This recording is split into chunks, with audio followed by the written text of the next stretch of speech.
अस्सलाम वालेकुम स्टूडेंट्स, मैं हूं एहसान और आज हम करने वाले हैं the difference between humoral immunity and cellular immunity.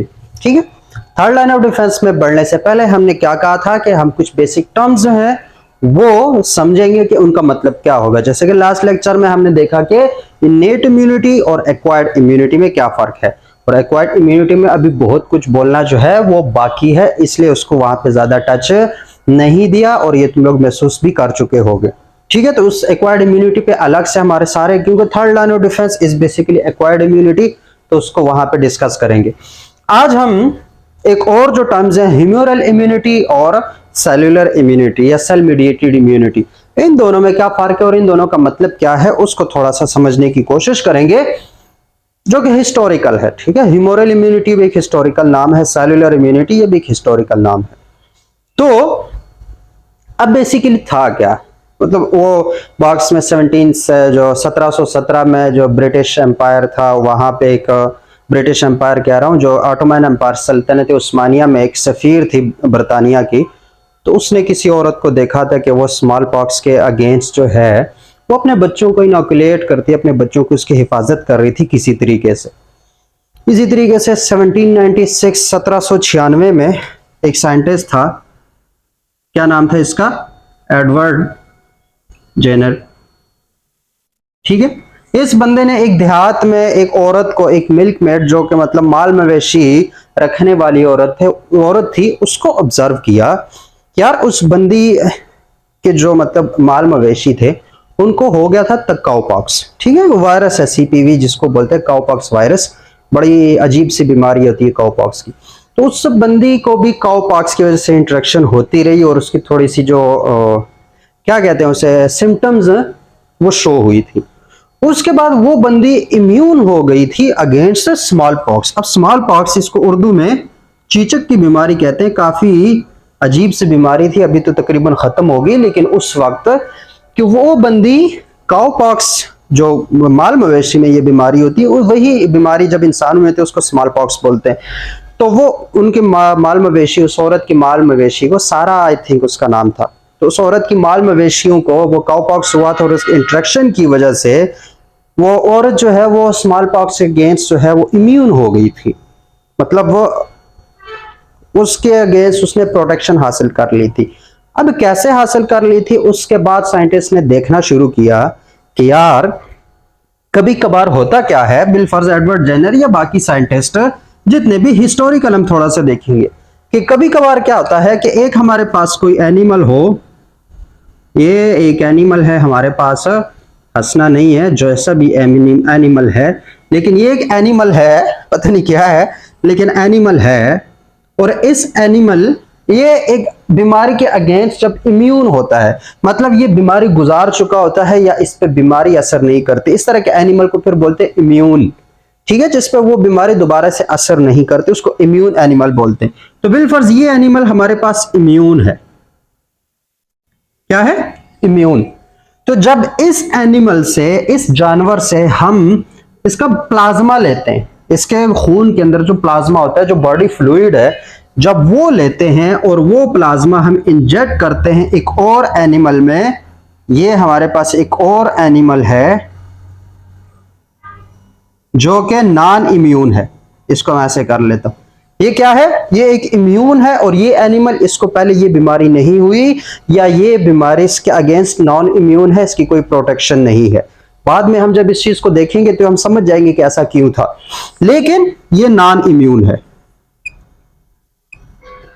इस पे वो बीमारी असर कर सकती है। तो जब हम इम्यून एनिमल से कोई बॉडी फ्लूइड प्लाज्मा लेते हैं और उसको इंजेक्ट कर देते हैं एक नॉन इम्यून एनिमल में, तो क्या होता है कि उस नॉन इम्यून एनिमल में भी शक्ति आ जाती है, उसमें भी उस बीमारी के खिलाफ इम्यूनिटी आ जाती है।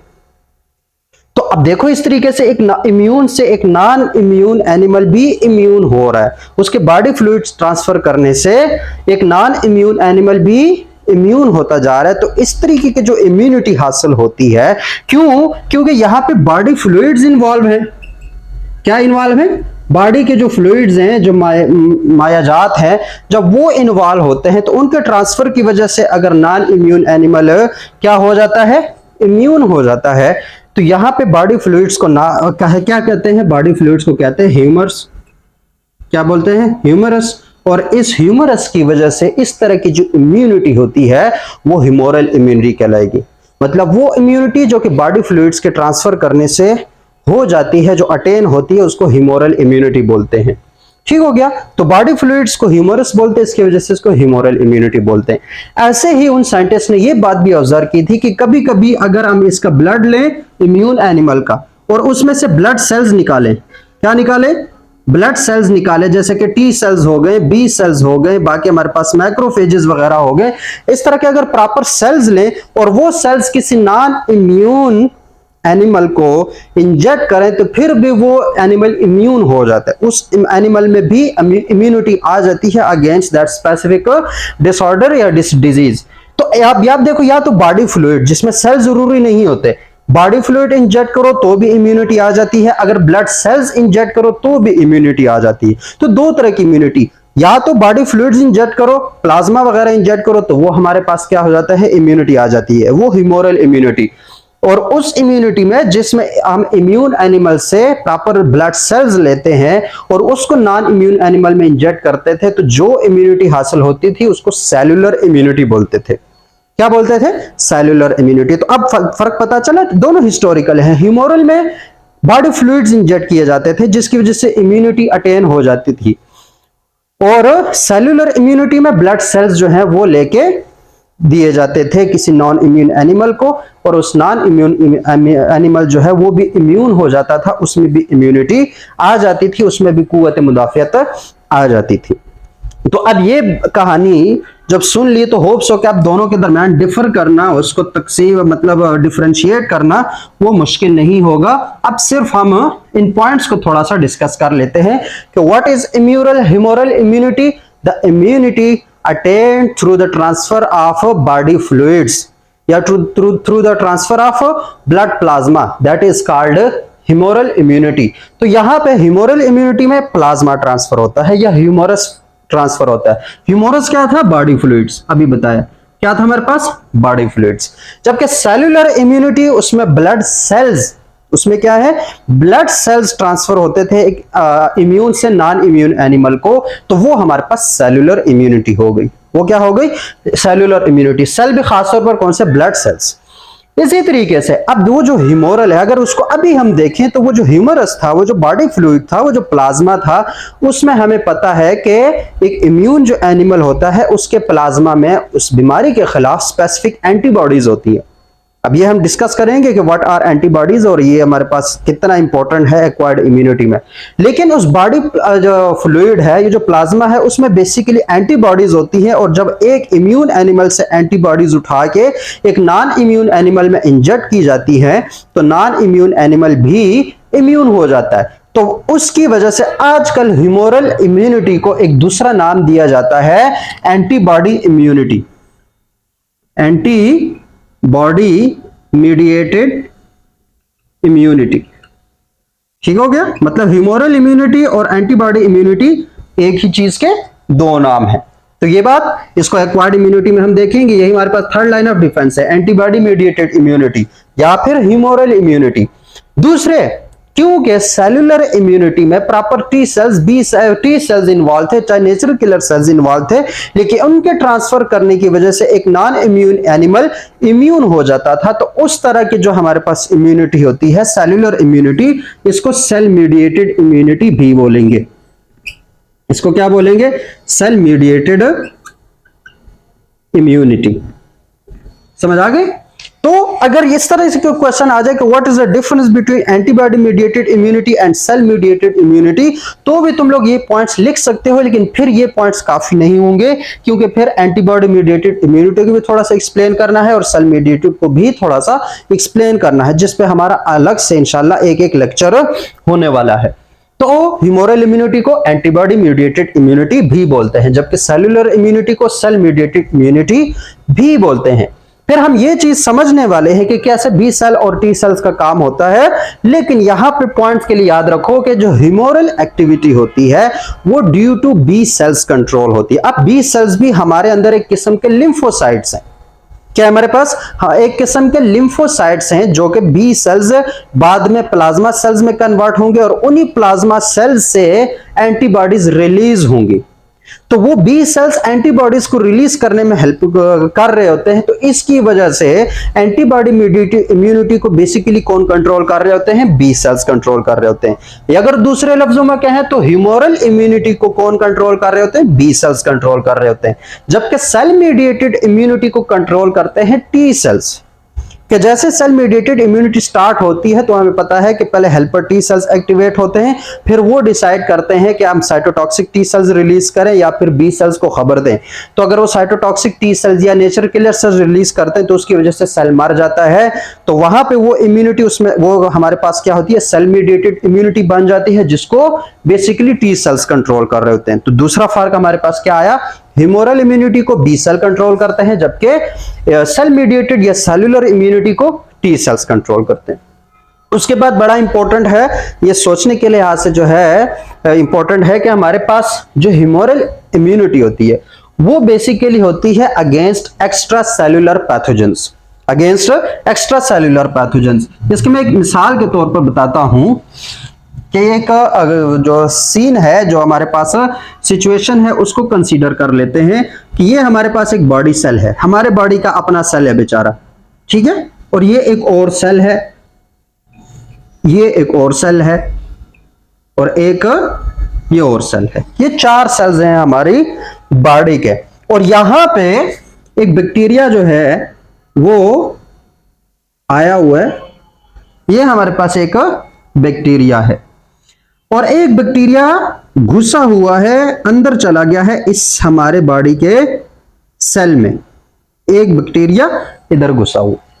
तो कुछ बैक्टीरिया सेल्स के बाहर होंगे, कुछ बैक्टीरिया सेल्स के अंदर होंगे। तो जो सेल्स के बाहर बैक्टीरिया या कोई पैथोजन होगा उसको बोलते हैं एक्स्ट्रा सेल्यूलर पैथोजन। जो हमारे बॉडी सेल्स के बाहर होता है वो क्या होता है? Extra cellular pathogen. और ऐसे पैथोजन जो हमारे सेल्स के अंदर चले गए होते हैं उनको बोलेंगे इंट्रासेल्यूलर पैथोजेंस। उनको क्या बोलेंगे? Intracellular pathogens. तो जो ह्यूमोरल इम्यूनिटी है, जो एंटीबॉडी इम्यूनिटी है, मीडिएटेड इम्यूनिटी है, वो बेसिकली ये जो सेल के बाहर फिरने वाले पैथोजेंस होते हैं इनके खिलाफ काम करते हैं। इनके खिलाफ क्या करते हैं? काम करते हैं। वो एंटीबॉडी इस एंटीजन को रिकॉग्नाइज करेगी और उसके बाद उसके खिलाफ कॉम्प्लीमेंट सिस्टम या फिर कोई और सिस्टम एक्टिवेट करके उसको मार देगी। लेकिन बेसिकली हमारे पास ह्यूमोरल इम्यूनिटी या जो एंटीबॉडी मीडिएटेड इम्यूनिटी होती है वो काम करती है अगेंस्ट एक्स्ट्रा सेल्यूलर पैथोजेंस।